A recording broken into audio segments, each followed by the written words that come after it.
नमस्कार, न्यूज़ 18 हिंदी में आपका स्वागत है। मैं हूं प्रांजल सिंह। ज़िंदगी की कहानी में कर्म और किस्मत में जंग होती रहती है।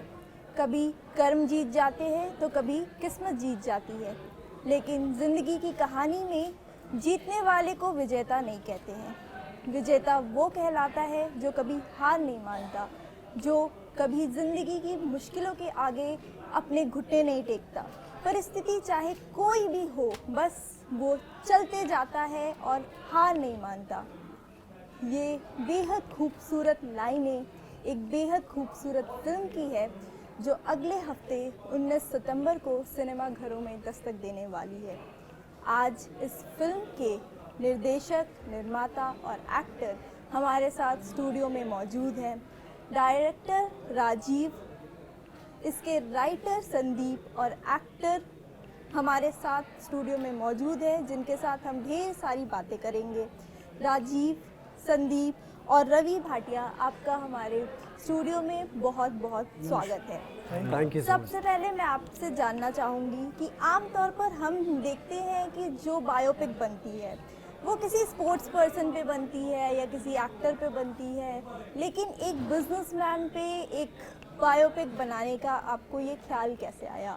वो भी जब हमने देखा कि एक जो बिजनेसमैन पे बायोपिक बनी थी पिछली, वो एक स्पेशली एबल्ड पर्सन थे, लेकिन ये एक आम कहानी है, एक आम बिजनेसमैन की कहानी जिसने एक आम जिंदगी से सफलता का शिखर को छुआ। तो ये कहानी आप दर्शकों के सामने लाने का ये ख्याल आपको कैसे आया? दरअसल इसका तो सारा श्रेय मैं राजीव को दूंगा, क्योंकि राजीव के ऑफिस से मुझे फ़ोन आया। राजीव ने मुझे फ़ोन करके बुलाया कि आज आप आइए, आप मुझे किसी से आपको मिलाना है। तो हम लोग चूँकि दोस्त हैं, हम और भी काम साथ में करते हैं, तो हम यूजुअली शाम को मिलते हैं, हफ्ते में एक बार दो बार। तो मैं चला गया, तो बताया कि नहीं अभी थोड़ी देर में कोई आने वाला है। तो एक सज्जन और उनकी पत्नी आए और उनसे हम लोग बातचीत करने लगे। तब तक राजीव ने बताया कि इनकी ज़िंदगी पे कहानी बनानी है। तो जो सवाल अभी आपने पूछा, सेम सवाल मेरे मन में था कि मतलब ये कौन है, इनको तो मैं जानता नहीं हूँ। लेकिन चूँकि राजीव के साथ मेरा एसोसिएशन 20 साल से है, तो मैंने कहा राजीव ने अगर ये बात कही तो वो सोच के कही होगी। फिर समय के साथ वो पर्दे खुली, उनसे हम लोगों ने पहले दिन बातचीत की और उनके चले जाने के बाद फिर मैं और राजीव काफ़ी देर तक बैठकर बातचीत करते हैं। और तब मुझे समझ में आया कि राजीव के मन में क्या है, कि वो चाह रहा था कि जैसा सवाल था कि बहुत स्पेशल लोगों की कहानी कही जाती है, लेकिन एक आम आदमी की स्पेशल कहानी मैं कैसे लेके आऊँ जिससे सबको ये सबकी कहानी लगे। तो मेरे ख्याल से यही मोटिव था राजीव का इस कहानी के। देखिए, जब राजेश जी मुझे मिले थे तो राजेश जी ने अपने बारे में बहुत कुछ बताया मुझे, लेकिन जब उन्होंने बताया तो मुझे ऐसा लग रहा था मैं अपने आप को उनके अंदर देख रहा हूँ। फिर मुझे लगा कि जब मैं उनकी कहानी सुन के मैं अपने आप को सोच रहा हूँ, जैसे उन्होंने नीचे से ऊपर वो गए, हर आदमी का एक सपना होता है ज़ीरो से हीरो बनना। तो उनकी कहानी का यही मोटिव था, वो ज़ीरो थे और ज़ीरो से हीरो कैसे बने। तो मुझे बहुत अच्छी लगी और बहुत खुद को इंस्पिरेशन मिला, खुद मोटिवेशन मिला। उसके बाद मैंने बोला कि सर इस पर वर्क किया जा सकता है। जब मैं संदीप जी से मिला तो संदीप जी के साथ जब बैठ के हमने उन्हें डिटेल में वर्क किया, तो उन्होंने तो अपनी खाली एक झलक सुनाई थी हमें, लेकिन जब उन्होंने डिटेल में सुनाया तब मैं तो चाहूँगा कि हर दर्शक ये फिल्म देखे, ताकि उनको लगे कि सही में उनकी कहानी चल रही है। ये इतनी अच्छी उनकी लाइफ की कहानी थी, जर्नी उनकी लाइफ की है। जो आपकी मुलाकात थी डॉक्टर अग्रवाल से, वो आपकी मुलाकात कैसे हुई? देखिए, मेरे कई जानने वाले हैं, मिस्टर अब्बास करके, मैं उनके साथ काफ़ी काम करता था। तो अब्बास भाई उनसे बहुत इंस्पिरेशन रखते थे। एक्चुअली मिस्टर अग्रवाल की एक वीडियो आती है यूट्यूब पे, एक मोटिवेशनल वीडियो आती है। तो अब्बास भाई वो वीडियो से बहुत इंस्पिरेशन लेते थे और उन्होंने उनसे मिले और उन्होंने मुझे बताया, अब्बास भाई ने, यार ये बंदा है, इनसे मिल। तब मुलाकात उनके थ्रू हुई थी, लेकिन जब मैं उनसे मिला तो मैंने अब्बास भाई को थैंक्स बोला। मैं बोला आपने ऐसे बंदे से मिला है जिससे मुझे कुछ सीखने को मिल रहा है। और वो बोलते हैं ना कि लाइफ में कभी कभी हम हार मान जाते हैं, लेकिन लाइफ में बहुत उतार चढ़ाव आते हैं। जैसे मेरी फिल्म आई थी माई फ्रेंड गनीशा, तो एक साथ वो बोलते हैं ना, मैंने एक साथ तरक्की देख ली, लेकिन वो बाद में क्या होता है, धीरे धीरे आपकी कुछ फिल्में नहीं चलती तो आप वापस डाउन हो जाते हैं, तो उसके बाद आप हार जाते हैं। लेकिन इनकी कहानी सुन के लगा कि हार है ही नहीं इनकी लाइफ में। इन्होंने तो इतना मतलब एकदम टॉप में जाके ज़ीरो आए, फिर टॉप में गए, फिर ज़ीरो आए, फिर टॉप में गए, आज बिलियनर है। रवि, फिल्म में आप लीड रोल में आने वाले हैं, तो इस फिल्म में आप एक इंसान की पूरी जर्नी आप जीते हैं, आप उनके पूरे सफ़र को आपने एक्सपीरियंस किया है, तो आप उनकी लाइफ पूरी एक्सपीरियंस करते हैं, तो ये आपके लिए एज एन एक्टर कैसा सफ़र रहा? जब हम सिनेमा घर में बैठते हैं और एक किसी के लिए हम कोई एक ऐसा सीन देखते हैं जो बहुत टचिंग रहता है, तो हम वहाँ बैठ के वो एक सीन देख के हम रो देते हैं, और ट्रेलर में जैसे हम बहुत सारे ऐसे सीन देखते हैं कि उनकी लाइफ में कई ऐसे सीन थे जो उनकी मम्मी को कैंसर हो जाता है, उनकी वाइफ के भी कई अप्स एंड डाउन्स रहते हैं, वो अपनी माँ का देहांत करके आते हैं, तो एज एन एक्टर जब आप ऐसे इमोशनल सीन्स करते हैं, आप उसको पोर्ट्रे करते हैं, आप उनसे गुजरते हैं, तो एज एन एक्टर और एज अ पर्सन आपके लिए वो कितना मुश्किल रहता है, और वो करने से पहले और वो जर्नी से गुजरने के बाद वो आप में कितने बदलाव आते हैं एज अ एक्टर भी और एज अ पर्सन भी? क्या बात। सबसे पहले तो मैं thank you for calling us here, और आपने बड़ी खूबसूरती के साथ वो प्रांजल डायलॉग बोला जो हमारी फिल्म का डायलॉग है, बड़ी खूबसूरती से इन्होंने पूरा डायलॉग बोला ना, very nice, clapping for that. And तो पहले तो प्रोसेस इन लोगों का था, Rajiv sir and Sandeep sir, writing, then you know they planned everything, और उसके बाद फिर मेरा काम तो बहुत लेट शुरू हुआ एज एन एक्टर। तो पहले तो सर के साथ मैंने राजीव सर के साथ बहुत काम किया हुआ था, 3-4 सॉन्ग्स हमने साथ में किए थे, एक फिल्म में मैंने इनकी कैमियो किया था। तो सर ने मुझे बोला था कि एक ना 16 साल से लेके 50 साल तक की जर्नी है एक इंसान की, तो मैं सोच रहा हूँ तू करे, तो मैं पर देखते हैं बोलते लेट्स सी, मतलब इन्होंने कुछ बोला नहीं था कि तू ही कर रहा है, तो वो तो यार 50 साल का कैसे लगेगा, मतलब वो इनको डाउट था। पर देन मैं इनको फिर घर गया, मैंने इनको एक निक्कर में क्लीन शेव बाल चिपका के और वैसे एक ऑडिशन भेजा, और साथ में एक मूछ के साथ थोड़ा सा और एजेड वाला और थोड़ी सी एक बूढ़े वाली बॉडी लैंग्वेज, 3 मैंने क्लिप बना के इनको भेजे। मतलब सर देखो अगर लग सकता हूँ मैं तो सर ने बोला देखते हैं, बट इन्होंने अपने मन में ही डिसाइड कर लिया था कि मुझे इसको कास्ट करना है। सो मैं इस बात का सारा श्रेय ना राजीव सर को देना चाहूँगा, बिकॉज इनका मुझसे ज़्यादा इनका कन्विक्शन था मेरे अंदर कि यार ये एक्टर है और इससे मैं करवा लूँगा। तो आई थिंक डायरेक्टर क्या होता है ना, वो पूरी फिल्म एक साथ देख लेता है, एंड इन्होंने वो पूरी फिल्म देख ली थी उसी वक्त। एंड टचवुड मैं ये कहूँगा कि ये मेरा अब तक का मुझे जैसे काम करते हुए तकरीबन 16 साल हो गए, और ये मेरा टचवुड मतलब अब तक का सबसे बढ़िया काम मैंने किया एज एन एक्टर। जो फील होता है कि यहाँ पे वो मैंने पहली बार किसी कैरेक्टर को किस तरह से जिया, और जिस तरह से आपने पूछा कि बदलाव क्या क्या होते हैं, तो जब आप कोई भी कैरेक्टर कर रहे होते हो ना, तो वो कुछ ना कुछ आपसे ले लेता है और कुछ ना कुछ आपको दे देता है सीखने के लिए। तो आई थिंक काफ़ी कुछ सीखा, और ये तो ऐसे आदमी है ना आप राजीव रुइया जी, मैं सच बता रहा हूँ कि ये ना सेट पे आपको वो नहीं होने देते कि क्या बोलते हैं, छेड़ते नहीं एक्टर को कभी भी, वो आपको करने देते हैं, हाँ कर क्या करना, हाँ हाँ ये बोलेंगे नहीं तो ख़राब कर रहा है, हाँ नहीं थोड़ा सा नहीं यहाँ से ऐसे कर लियो बस, और फिर कर भी लेंगे, फिर एक और भी करवा लेंगे आपसे, लेकिन बिना बोले कि तू ख़राब कर रहा है, ये अच्छा करवा लेते हैं। तो वो कला भाई इनसे कोई नहीं छीन सकता हूँ। तो आई थिंक अगर मैं गंदा भी करता था तो ये बोलते था हाँ अच्छा है, सुन ये काम करते हैं, यहाँ पे ना ऐसे हुआ था, यहाँ पे ऐसे हुआ था, ऐसे होता है। इनका बताने का जो तरीका है ना, वो आई थिंक इनका 35 साल का एक्सपीरियंस है जो I think you know matter करता है।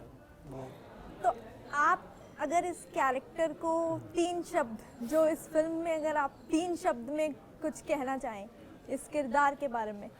इस किरदार के बारे में 3 शब्द यही है कि नेवर एवर गिव अप, मतलब वो इस किरदार के अंदर था, हर खून से कतरे कतरे में था, खून में, जो इस फिल्म के बारे में है। बिल्कुल बिल्कुल बिल्कुल, कुछ भी हो जाए। बट मैं अगर कहना चाहूँ कि मुझे ये ट्रेलर देख के बिल्कुल नहीं पता था कि जो सीरियल जोधा अकबर में मैंने सलीम को देखा था वो सलीम यही है जो मैंने विजेता में देखा था, वो 2 एक ही इंसान हैं।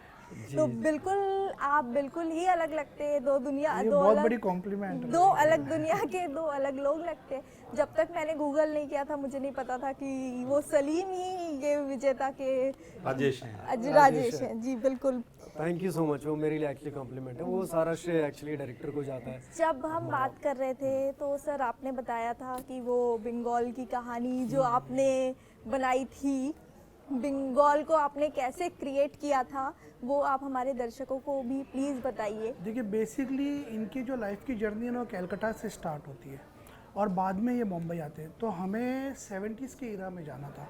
तो जब हम कैलकाटा गए थे तो कैलकाटा में एक तो बहुत सी चेंजेस आ गए, गाड़ी मोटर ये वो ट्राम व्राम सब निकल चुके थे वहाँ से, ये वो। और वहाँ इतनी पब्लिक है कि शूटिंग पॉसिबल ही नहीं था। फिर हम लोग गए थे भोपाल एक्चुअली इन्होंने सजेस्ट किया था, क्योंकि इन्होंने भोपाल एक बार गए थे तो वो जगह का नाम मैं बोला सर क्या, इब्राहिमपुरा। इन्होंने बोला एक बार तो इब्राहिमपुरा जाके देख।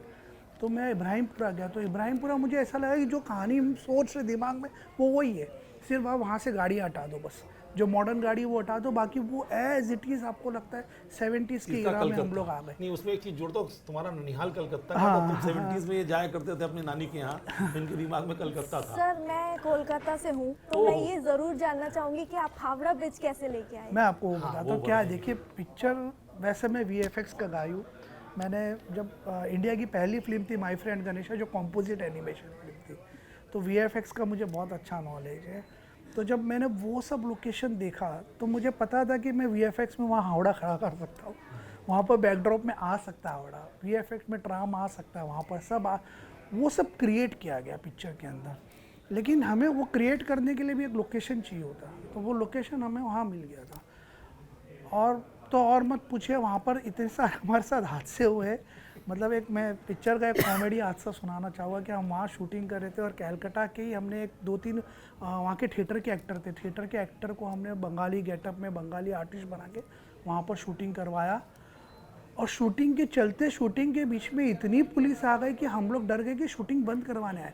वो पुलिस ने हम लोग सबको तो हटा दिया और कैरेक्टर को उठा के लेके चले गए बाइक में बैठा के, और वो भी हमारे कॉस्ट्यूम के साथ ही। पता चला कि लोकल एक्टर था, पता चला कि वहाँ का उसका कुछ लेन देन था, पुलिस उसको 2 महीने से ढूंढ रही थी। और वो सीन पिक्चर का इतना बड़ा सीन है कि टर्निंग पॉइंट है इस कैरेक्टर की, जो फर्स्ट लाइफ की मोटिवेशन है, जो फर्स्ट लाइफ की राजेश जी की जर्नी चालू हुई थी ना, वो सीन से चालू हुई थी। और वो सीन करना, वो क्राउड लाना, वापस वो खड़ा करना नहीं, तो मेरी नज़र से संदीप जी पे पड़ी। नए एक्टर का जन्म हुआ था हमारे संदीप जी वहाँ पे। तो संदीप जी पे मैंने पढ़ी। मैं बोला ऐसा था ना मैम कि जैसे 3 पुलिस वाले इधर, वो गली थी एक्चुअली जहाँ शूट कर रहे थे, पूरा क्रिएट किया था, 3 इधर 3 इधर 2 बीच में, और वो पूरा FBI जैसे आती है ना कि जस्ट क्या हो गया, सब लोग एकदम वो हो गए, अरे वाह, उन्होंने पकड़ा और एक्चुअली ले गया। हमें लगा शूटिंग तो नहीं हो रही, ये सीन तो था नहीं, ये कैसे हो गया। तो बाद में पता चला कि वो एक्चुअली उसको 2 महीने से ढूंढ रहे थे, जो एक्टर था, कुछ था उनका अपना local case, real action on camera. तो फिर इन लोगों ने मुझे पकड़ा। अब मैंने कहा, तो मुझे लगा ये मेरे लिए कपड़े कहाँ से लाएंगे, क्योंकि वो एक्टर पतला दुबला था और मेरी हेल्थ अच्छी है। बट ये तो इनकी टीम ने, इन्होंने पता नहीं कहाँ से 10 मिनट में कुर्ता वुर्ता सब मेरा, और मुझे ऐसा बना दिया कि उस दुकान, जिसकी दुकान में हम शूट कर रहे थे, उस दुकानदार ने मेरे साथ फोटो खिंचवाई कि मुझसे ज़्यादा तो आप दुकानदार लग रहे हैं। नहीं, क्या एक्चुअली संदीप जी का एक प्लस पॉइंट है, जब हम इनसे नरेशन लेते थे ना कैरेक्टर के लिए, तो ये हर कैरेक्टर में घुस के नरेशन देते थे। मतलब अगर राजेश का कैरेक्टर है तो राजेश जैसी उनके अंदर एटीट्यूड आता था, जब ये बंगाली तो बंगाली जैसा उनके अंदर, खुद कैलकाटा से तो वो एटीट्यूड ला रहे थे, तो वो सब मेरे दिमाग में घुसा हुआ था इनको। तो मैं बोला इनसे अच्छा कोई नहीं कर सकता, इन्होंने बहुत अच्छा किया। आप स्क्रीन, वो एक ही सीन है, लेकिन आप स्क्रीन पे देखेंगे तो आपको लगेगा नहीं कोई न्यू कमर की एंट्री हुई है कैरेक्टर। आपने जो लिखी है कहानी, तो इसमें बहुत सारे इमोशनल मोमेंट भी हैं, ट्रेलर को देख के लगता है। तो कोई ऐसी कहानी, जो कोई ऐसा मोमेंट है जो बहुत खास है आपके लिए, बहुत दिल के करीब है? इसमें 5-6 मोमेंट ऐसे, लेकिन मैं एक मोमेंट का जिक्र करूंगा कि राजेश जी की एक बेटी होती है उसमें, फिल्म की कहानी में, उसके बाद उनकी वाइफ के 4 मिसकैरेज होते हैं। तो ये एक यंग कपल के लिए, और 70s 80s के, मतलब अर्ली 80s और लेट 70s में समाज किस तरह से बिहेव करता है, और उस समय पर उनके माता पिता ये फैसला करते हैं कि हम एक बच्चा गोद लेंगे। आज वो बच्चा है, बहुत बड़ी पोजीशन पे है, और उसको उन्होंने इस तरह से पाला। तो इसमें एक मैसेज था कि खून के रिश्तों से दिल के रिश्ते बड़े हो सकते हैं। और वो, उनके पास बच्चा भी था, एक बेटी थी, लेकिन फिर भी उनकी माँ की इच्छा थी कि एक बेटा हो। तो वो इस तरीके, तो उस घटनाक्रम जो है जिसमें उसमें मियाँ बीवी के बीच में बॉन्डिंग, और सास ससुर, और इधर पति पत्नी, तो बहुत इंटरेस्टिंग थी वो जब। और उस बीच में माँ का देहांत भी हो जाना, और उस बीच में माँ का देहांत हो जाता, उसके बाद अच्छा बच्चा नहीं मिल रहा है जैसा इनको चाहिए। इतना आसान नहीं था तब, इस तरह से ईमेल और ये सब होते नहीं थे। किसी ने बता दिया कहीं, अच्छा लोग अजीब अजीब शर्तें लेके आके पैसा देके कर लो, किसी का बच्चा चोरी से उठवा लो, किसी और गरीब औरत को पैसा देके उसका बच्चा ले लो। तो उसने मना किया कि मुझे ऐसे नहीं करना है। तो ये एक बहुत इंटरेस्टिंग पार्ट था कहानी का। और दूसरा जो जज्बा था जिसके बारे में आपने शुरू में खुद बोला, वो थ्रू आउट द फिल्म कहानी में चलता है, जो बहुत इंपॉर्टेंट चीज़ है। तो ये 2-3 चीज़ थी जो ट्रिगर कर रही थी इस कहानी में हमें।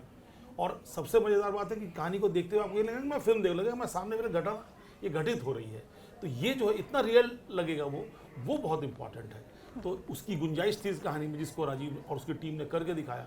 तो मुझे एज ए स्क्रिप्ट राइटर इसमें ये मज़ा आ रहा था कि मैं इन 3 चीज़ों को एक्सप्लोर कर पाऊँ, ये 2 मूवमेंट और ये फिल्म का जो ये एक सच्चा होना, उस वक्त के लिए बहुत बड़ी बात बहुत थी जो बड़ी आपने बात। कही यस है। Yes yes.